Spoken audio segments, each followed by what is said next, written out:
নমস্কার, আমি সুচিস্মিতা। আজ আমি আপনাদের সামনে সুকুমার রায়ের লেখা দাশুর খ্যাপামি গল্পটি উপস্থাপিত করছি। স্কুলের ছুটির দিন। স্কুলের পরেই ছাত্র সমিতির অধিবেশন হবে, তাতে ছেলেরা মিলে অভিনয় করবে। দাশুর ভারী ইচ্ছে ছিল সেও একটা কিছু অভিনয় করে। একে ওকে দিয়ে অনেক সুপারিশও করিয়েছিল, কিন্তু আমরা সবাই কোমর বেঁধে বললাম সে কিছুতেই হবে না। সেই তো গতবার যখন আমাদের অভিনয় হয়েছিল, তাতে দাশু সেনাপতি সেজেছিল। সেবার সে অভিনয়টা একেবারে মাটি করে দিয়েছিল। যখন ত্রিচুরের গুপ্তচর সেনাপতির সঙ্গে ঝগড়া করে তাকে দ্বন্দ্বযুদ্ধে আহ্বান করে বলল, সাহস থাকিলে তবে খোলো তলোয়ার, দাশু তখন তবে আর সম্মুখ সমরে বলে তখনই তলোয়ার খোলার কথা ছিল, কিন্তু দাশুটা আনাড়ির মতো টানাটানি করতে গিয়ে তলোয়ার তো খুলতে পারলই না। মাঝ থেকে ঘাবড়ে গিয়ে কথাগুলো বলতে ভুলে গেল। তাই দেখে গুপ্তচর আবার খোলো তলোয়ার বলে হুঙ্কার দিয়ে উঠল। দাশুটা এমনই বোকা যে অমনি দাঁড়া, দেখছিস না বকলসটা আটকিয়ে গেছে বলে চেঁচিয়ে তাকে এক ধমক দিয়ে উঠল। ভাগ্যিস আমি তাড়াতাড়ি তলোয়ার খুলে দিলাম, তা না হলে ওইখানেই অভিনয় বন্ধ হয়ে যেত। তারপর শেষের দিকে রাজা যখন জিজ্ঞেস করল, কি বা চাহ পুরস্কার, কহ সেনাপতি, তখন দাশুর বলবার কথা ছিল, নিত্যকাল থাকে যা রাজপদে মতি। কিন্তু দাশু তা না বলে তারপরের আরেকটা লাইন আরম্ভ করেই হঠাৎ জিভ কেটে ওই যা ভুলে গেছিলাম বলে আমার দিকে তাকিয়ে হাসতে লাগলো। আমি কটমট করে তাকাতে সে তাড়াতাড়ি নিজেকে সামলে নিয়ে ঠিক লাইনটা আরম্ভ করলো। তাই এবার তার নাম হতেই আমরা জোর করে বলে উঠলাম, না সে কিছুতেই হবে না। বিশু বলল, দাশু অ্যাক্টিং করবে, তাহলেই চিত্তির। ট্যাপা বলল, তার চাইতে ভজু মালিককে ডেকে আনলেই হয়। দাশু বেচারা প্রথমে খুব মিনতি করলো, তারপর চটে উঠল, তারপর কেমন মুচড়ে গিয়ে মুখ হাঁড়ি করে বসে রইল। যে কয়দিন আমাদের তালিম চলছিল, দাশু রোজ এসে চুপটি করে হলের এক কোনায় বসে বসে আমাদের অভিনয় শুনত। ছুটির কয়েকদিন আগে থেকে দেখি 4th ক্লাসের ছোট গনসার সঙ্গে দাশুর ভারী ভাব হয়ে গেছে। গনসা ছেলে মানুষ, কিন্তু সে চমৎকার আবৃত্তি করতে পারে, তাই তাকে দেবদূতের পাঠ দেওয়া হয়েছে। দাশু রোজ তাকে নানা রকম খাবার এনে খাওয়ায়, রঙিন পেন্সিল, ছবির বই এনে দেয়, আর বলে যে ছুটির দিন তাকে একটা ফুটবল কিনে দেবে। হঠাৎ গনসার উপর দাশুর এতখানি টান হবার কোনো কারণ আমরা বুঝতে পারলাম না। কেবল দেখতে পেলাম গনসাটা খেলনা আর খাবার পেয়ে ভুলে দাশুদার একজন পরম ভক্ত হয়ে উঠল। ছুটির দিনে আমরা যখন অভিনয়ের জন্য প্রস্তুত হচ্ছি, তখন আসল ব্যাপারটা বুঝতে পারা গেল। 2:30 বাজতে না বাজতেই দেখা গেল দাশু ভায়া সাজঘরে ঢুকে পোশাক পরতে আরম্ভ করেছে। আমরা জিজ্ঞেস করলাম, কিরে তুই এখানে কি করছিস? দাশু বলল, বা পোশাক পরবো না। আমি বললাম, পোশাক পরবি কিরে, তুই তো আর অ্যাক্টিং করবি না। দাশু বলল, বা বা, খুব তো খবর রাখো, আজকে দেবদূত সাজবে কে জানো? শুনে হঠাৎ আমার মনে কেমন একটা খটকা লাগলো।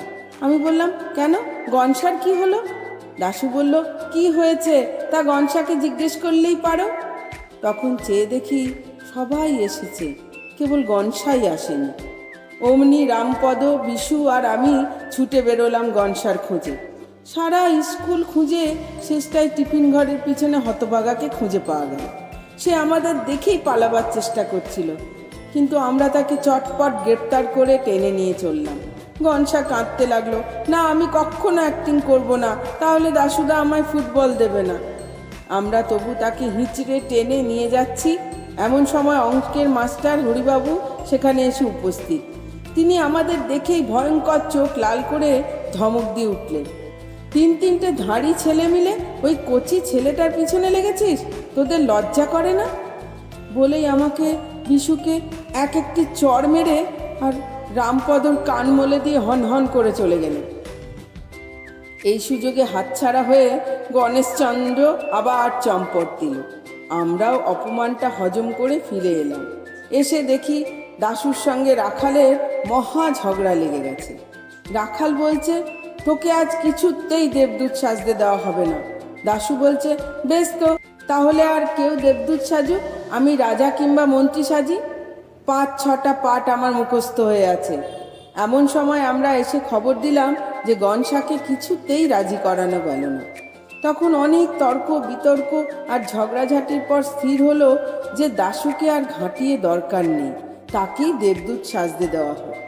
শুনে দাশু খুব খুশি হলো আর আমাদের শাসিয়ে রাখলো যে আবার যদি তোরা কেউ গোলমাল করিস তাহলে কিন্তু গতবারের মতো সব ভণ্ডুল করে দেব। তারপর অভিনয় আরম্ভ হলো। প্রথম দৃশ্যে দাশু বিশেষ কিছু গোলমাল করেনি, খালি স্টেজের সামনে একবার পানের পিক ফেলেছিল। কিন্তু তৃতীয় দৃশ্যে এসে সে একটু বাড়াবাড়ি আরম্ভ করলো। এক জায়গায় তার খালি বলবার কথা, দেবতা বিমুখ হলে মানুষ কি পারে, কিন্তু সে এই কথাটুকুর আগে কোত্থেকে আরো 4-5 লাইন জুড়ে দিল। আমি তাই নিয়ে আপত্তি করেছিলাম, কিন্তু দাশু বলল, তোমরা যে লম্বা বক্তৃতা করো সেবেলা দোষ হয় না, আমি দুটো কথা বেশি বললেই দোষ। এও সহ্য করা যেত, কিন্তু শেষ দৃশ্যের সময় তার মোটেই আসবার কথা নয়, তা জেনেও সে স্টেজে আসবার জন্য জেদ ধরে বসলো। আমরা অনেক কষ্টে অনেক তোয়াজ করে তাকে বুঝিয়ে দিলাম যে শেষ দৃশ্যে দেবদূত আসতে পারে না, কারণ তার আগের দৃশ্যেই যে দেবদূত বিদায় নিয়ে স্বর্গে চলে গেলেন। শেষ দৃশ্যেও আছে যে মন্ত্রী রাজাকে সংবাদ দিচ্ছেন যে দেবদূত মহারাজকে আশীর্বাদ করে স্বর্গপুরীতে প্রস্থান করেছে। দাশু অগত্যা তার জেদ ছাড়ল বটে, কিন্তু বেশ বোঝা গেল সে মনে মনে একটুও খুশি হয়নি। শেষ দৃশ্যের অভিনয় আরম্ভ হলো। প্রথম খানিকটা অভিনয়ের পরে মন্ত্রী এসে সভায় হাজির হলেন। এক কথায় সে কথার পর তিনি রাজাকে সংবাদ দিলেন, বারবার মহারাজে আশীষ করিয়া দেবদূত গেল চলি স্বর্গ অভিমুখে। বলতে বলতেই হঠাৎ কোত্থেকে আবার সে ফিরে এসেছে বলে একগাল হাসতে হাসতে। শেষ দৃশ্যের অভিনয় আরম্ভ হলো। প্রথম খানিকটা অভিনয়ের পর মন্ত্রী এসে সবাই হাজির হলেন।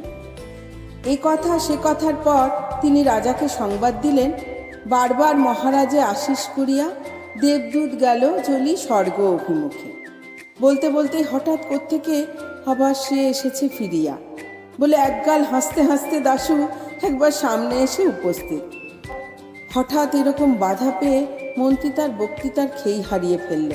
আমরাও সকলে কীরকম যেন ঘাবড়িয়ে গেলাম। হঠাৎ অভিনয় বন্ধ হবার জোগাড় হয়ে এলো। তাই দেখে দাশু সর্দারি করে মন্ত্রীকে বলে যাও কি বলিতেছিলে। তাতে মন্ত্রী আরও কেমন ঘাবড়িয়ে গেল। রাকাল প্রতিহারী সেজেছিল। দাশুকে কি যে বলবার জন্য সে যেই একটু এগিয়ে গেছে, অমনি দাশু চেয়েছিল জোর করে ঠেকাতে আমারে এই হতভাগা বলে এক চাটি মেরে তার মাথার পাগড়ি ফেলে দিয়েই সে রাজার শেষ বক্তৃতাটা, এ রাজ্যতে নাহি রবে হিংসা, নাহি রবে অত্যাচার, নাহি রবে দরিদ্র যাতনা ইত্যাদি নিজেই গড়গড় করে বলে গিয়ে যাও সবে নিজ নিজ কাজে বলে অভিনয় শেষ করে দিল। আমরা কি করব বুঝতে না পেরে সব বোকার মতো হাঁ করে তাকিয়ে রইলাম। ওদিকে ঢং করে ঘন্টা বেজে উঠল আর ঝুপ করে পর্দাও নেমে গেল। আমরা সব রেগে মেগে লাল হয়ে দাশুকে তেড়ে ধরে বললাম, হতভাগা, দেখ দেখি সব মাটি করলি। অর্ধেক কথাই বলা হলো না। দাশু বলল, বা তোমরা কেউ কিছু বলছো না দেখেই তো আমি তাড়াতাড়ি যা মনে ছিল সেগুলো বলে দিলাম, তা না হলে তো আরও মাটি হয়ে যেত। আমি বললাম, তুই কেন মাঝখানে এসে গোল বাঁধিয়ে দিলি, তাই তো সব গুলিয়ে গেল। দাশু বলল, রাখাল কেন বলেছিল যে আমায় জোর করে আটকিয়ে রাখবে? তাছাড়া তোমরা কেন আমায় গোড়া থেকে নিতে চাইছিলে না আর ঠাট্টা করছিলে? আর রামপদ কেন বারবার আমার দিকে কটমট করে তাকাচ্ছিল? রামপদ বলল, ওকে ধরে ঘা 2-4 লাগিয়ে দে। দাশু বলল, লাগাও না, দেখবে আমি এক্ষুনি চেঁচিয়ে সকলকে হাজির করি কি না। কেমন লাগলো আমার গল্পটা? ভালো লাগলে কমেন্টে জানিয়ে যাবেন আর আমার চ্যানেলটিকে সাবস্ক্রাইব করে আমার পাশে থাকবেন। সবাই খুব ভালো থাকবেন। ধন্যবাদ।